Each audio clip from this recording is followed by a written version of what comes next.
지금 캐나다에서는 G7 정상회의가 열리고 있습니다.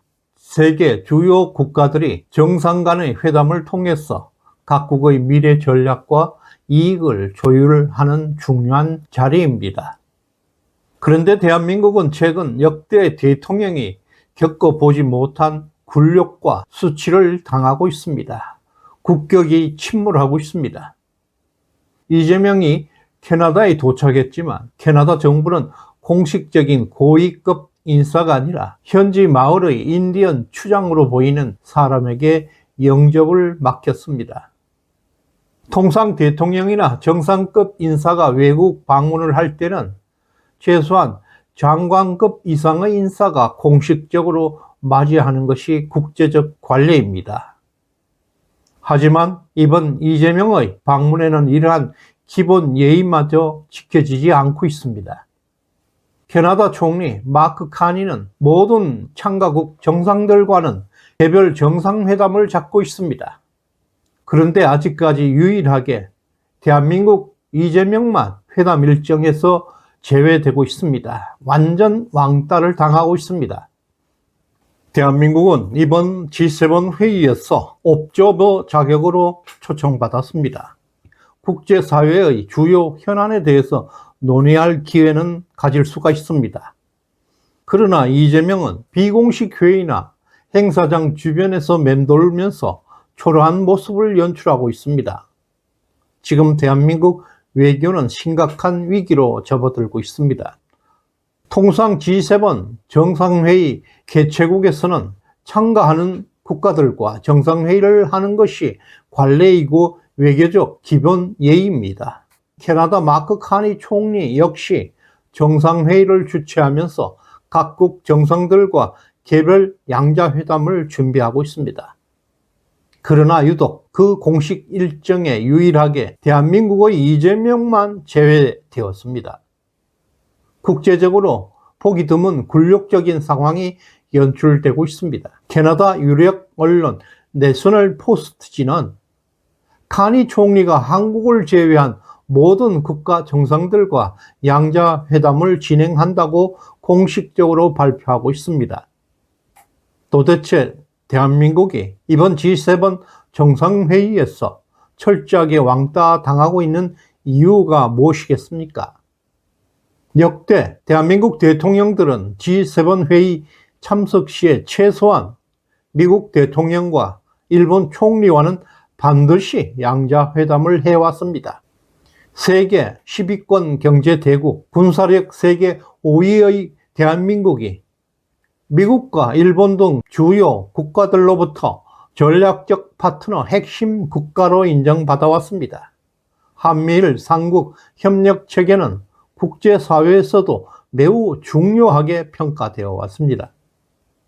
하지만 이재명 정권에서 대한민국은 국제적 지위를 잃고 있고 외교적 고립이 현실화되고 있습니다. 이재명은 트럼프 대통령과 공식적인 통화조차 성사시키지 못했습니다. 또 일본의 이시바 총리와도 공식적인 정상회담 일정이 없습니다. 심지어 이번 회의 주최국 캐나다 총리마저 이재명과의 만남을 거부하고 있습니다. 이것이 바로 지금 대한민국의 처참한 외교 실상입니다. 지금 국제사회에서 왕따라는 치욕스러운 굴욕을 마주하고 있습니다. G7 정상회의에서 대한민국이 철저하게 왕따를 당하고 있는 현실을 만회하기 위해서 갑자기 이재명은 아프리카 남아공 대통령과 정상회담을 가진 것입니다. 문재인이가 아프리카 감비아와 외교 관계를 중시했던 것과 매우 비슷합니다. 외교적 실패를 감추기 위해서 억지로 외교 성과를 만들어 내려다가 벌어진 기이한 사건으로 풀이되고 있습니다. 남아공화국과 대한민국은 어떤 현안이나 전략적으로 특별히 협력할 의제도 없습니다. 시간 낭비고 돈 낭비에 불과한 만남이었습니다. 또 외국에 나갔어도 조작하는 비참한 현실을 보이고 있습니다. 그럼에도 좌파 매체들은 이번 G7 정상회의에서 대한민국이 고립된 현실을 인정하지 않고 있습니다. 오히려 이를 두둔하면서 왜곡 보도를 진행하고 있습니다. 골수 좌파 한겨레는 정상회담을 하지 않아도 상견례만으로도 충분히 외교적 성과가 기대된다고 기이하고 정말 황당한 논리를 내세우고 있습니다. 이제야 이재명의 진짜 모습, 실력이 나타나고 있습니다. 한겨레는 외교적 참사를 만회하기 위해서 억지를 부리고 있습니다. 역대 대한민국 대통령은 G7 정상회의에 참석할 때 미국 대통령, 일본 총리와는 양자회담을 기본적으로 진행해 왔습니다. 한미일 정상회담은 국제 외교의 기본이었습니다. 국가 위상을 가늠하는 중요한 기준이기 때문입니다. 한미일 동맹에서 심각한 균열이 발생하는 위기의 징후가 나타나고 있습니다. 이번 G7 정상회의에서 트럼프 대통령은 이재명과 공식적인 전화 통화조차 하지 않았습니다. 일본 역시 마찬가지입니다. 일본의 이시바 총리 또한 이재명과의 만남을 전혀 계획하지 않고 있습니다. 이것은 대참사 국격 추락입니다. 최고의 동맹국들이 수천 먼 길을 가서 인사조차 나누지 못하고 있습니다. 한미일 정상 간의 대화의 일정조차 잡히지 않고 있는 채 대한민국은 국제 외교 무대에서 완전히 왕따 받고 있습니다. 심지어 주최국 캐나다 총리마저 이재명을 거부하고 있습니다. 이것은 한국 외교가 미국과 일본은 물론 국제사회 전반에서 철저하게 고립되고 있다는 명백한 증거입니다. 세계 10위권 경제대국, 군사 세계 5위의 강대국이 왜 이런 굴욕을 당하고 있겠습니까? 전 세계 지도자들은 이재명과 악수하는 것을 거부하고 있습니다. 전 세계가 이재명은 부정선거로 당선되었다는 사실을 알고 있습니다. 사실상 대통령으로 인정하지 않겠다는 강력한 의사를 표현하고 있는 것입니다. 국내보다 해외에서 더 충격적인 굴욕을 받고 있습니다. 국민이 결심할 때입니다. 그렇지 않으면 대한민국은 국제사회로부터 더 참담한 고립과 수치로 가득 차게 될 것입니다.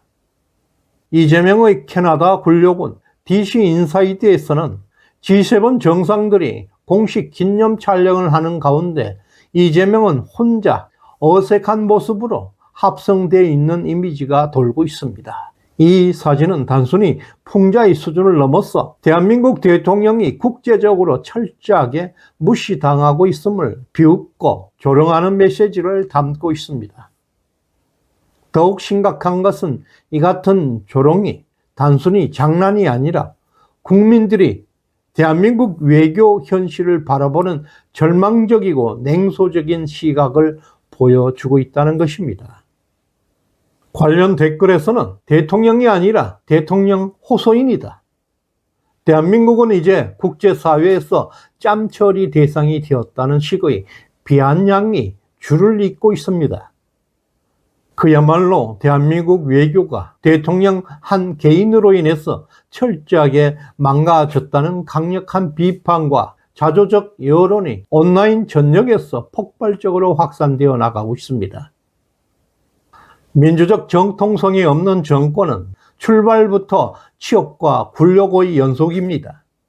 국제사회로부터 철저한 왕따를 당하고 있고 이재명 정권의 운명은 이미 정해져 있습니다. 한미일 동맹에서 완전히 버림받고 있고 결국 임기를 순탄하게 끝까지 채우지 못할 것이라는 강력한 징후입니다. 이번 G7 정상회의에서 목격된 외교 참사는 이재명 정권의 비참한 몰락을 예고하고 있습니다. 역사는 정통성을 잃은 권력의 끝이 얼마나 비참한지 반드시 증명하게 될 것입니다. 시대정신연구소에 후원해 주신 매직 광고님 진심으로 감사드립니다. 구독, 좋아요 꾹 눌러주시길 바랍니다. 고맙습니다.